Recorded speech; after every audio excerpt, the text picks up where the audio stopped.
Muito bem. Muito próximo.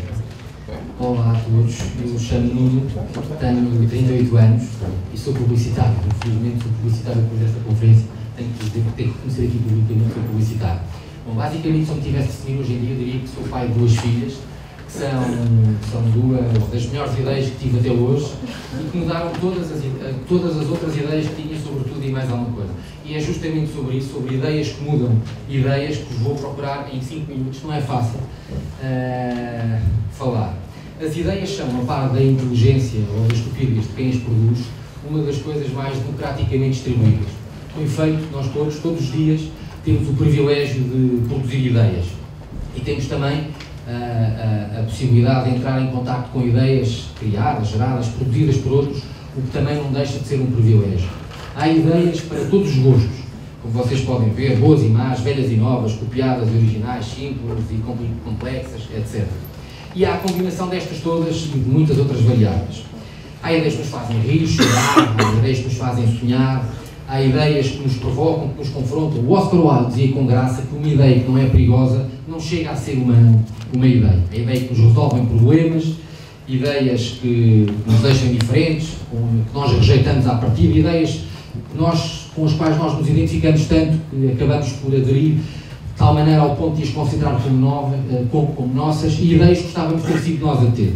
Enfim, há muitas ideias, mas importa aqui eventualmente estabelecer uma diferença, é que se regra geral ninguém consegue evitar ter ideias, há muitas pessoas cuja vida é feita de ideias, vivem de e para ideias. Estou-me a referir a várias atividades profissionais como artista, um escritor, um académico ou um investigador, um designer ou um publicitário. São pessoas que vivem das ideias, que criam, têm a pressão, a angústia e o prazer, ou as duas coisas juntas, de criar ideias, produzir ideias genuinamente novas todos os dias. Há, portanto, uma diferença entre ideias que temos espontaneamente e ideias que temos a pedido.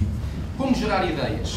Esta é, porventura, uma das respostas que ao longo de todo o século XX nós procurámos responder enquanto coletivo, enquanto sociedade, e há uma resposta, uma das primeiras, que foi dada por um publicitário norte-americano, James Webb Young, alguém que tinha a pressão de criar ideias a pedido, que foi traduzida num livro que se chama A Technique for Producing Ideas, que se lê de uma penada e que toma a liberdade de escolher. E logo no princípio, Webb Young escreve o seguinte, que não resiste a ler-vos: uma ideia tem aquela qualidade misteriosa que o romance empresta às lendas sobre o súbito aparecimento de ilhas nos mares do sul. Aí, em locais que as cartas marítimas mostravam apenas existir um mar azul e profundo, velhos lobos do mar avistavam como por magia lindos atóis ou recifes de coral sob a superfície de águas. E o mesmo se passa com as ideias. Estas aparecem subitamente sob a superfície da mente, da mesma forma mágica e misteriosa. Mas os cientistas sabem que os recifes de coral dos mares do sul resultam do trabalho de incontáveis e invisíveis organismos que operam no fundo do mar ao longo do tempo. E eu perguntei a mim mesmo, é uma ideia assim? Uma ideia é apenas o resultado de uma série de procedimentos que se produzem na mente e que num determinado momento surgem na superfície da consciência? E se é assim, pode este processo ser identificado e de alguma forma conscientemente seguido e utilizado? O resto do livro, A Technique for Producing Ideas, que basicamente é um tratado de anatomia sobre a questão das ideias, procura estruturar um processo que vocês já devem ter visto entretanto, mas basicamente mais importante do que o processo que o Webb Young produz é a sua definição de ideia. E para o Webb Young, como vocês já viram também, uma ideia é uma nova combinação de velhos elementos. Tomemos por exemplo a aviação civil, que permitiu encurtar distâncias, aproximar povos e culturas, melhorar o comércio. A construção em altura, uma ideia ótima também, permite a rentabilização dos espaços urbanos no centro da cidade. Quando nós juntamos as duas, nós temos o 11 de setembro, foi uma ideia terrível, mas poderosíssima, ela tão poderosa ao ponto de ter marcado o início do próprio século XX. Uma ideia, quando é poderosa, segue sempre o seu caminho, independentemente da vontade do seu criador. O dinamite, por exemplo, o Alfred Nobel, ainda agora se tentou afastar a culpa com a atribuição do Nobel ao Obama, inventou a dinamite, que foi pensado inicialmente para engenharia e minas e acabou por ter usos não tão pacíficos. Antes da solução ao problema, deixem-nos contar uma pequena história. O Trinity College, em Dublin, na Irlanda, é uma das mais velhas instituições universitárias do mundo, a par da Universidade de Coimbra. E a sua história confunde-se com a história do próprio país, na luta pela independência nacional.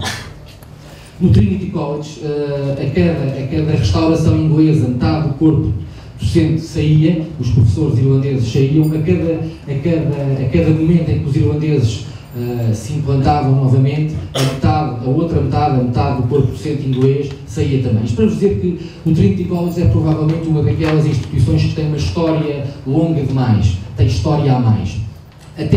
E de alguma maneira tem conseguido superar todas as adversidades e dificuldades. Até que em 2002 eles foram confrontados com um problema de tipo novo, um problema com o qual nunca se tinham debruçado antes. As casas públicas, as casas de banho públicas do campo universitário começaram a ser um local escolhido pelos toxicodependentes de Dublin como local para se injetarem. Isto colocou um problema enorme, foi discutido em várias reuniões do board de diretores da faculdade, e foram tentados todos os esquemas possíveis e imagináveis. O sistema de fechar, o sistema de colocar cadeados, de pedir a chave na porta, de colocar um segurança, e nada disto resultou.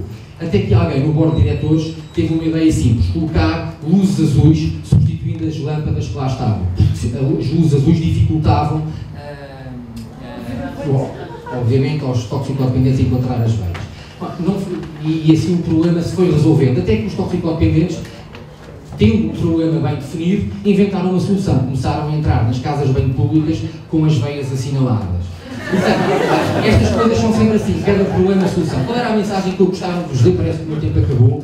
É que a ideia que muda as ideias. Milhares de maçãs caíram em cima de muitas cabeças de pessoas que procuraram abrigar-se à sombra de macieiras antes, e milhares de maçãs caíram em cima de cabeças de pessoas que procuraram abrigar à sombra de macieiras depois do Newton. Mas o Newton teve uma ideia. Isto para vos dizer que não acredito que sejam precisas milhares, mas são seguramente precisas muitas ideias para se ter uma boa. Muito obrigado.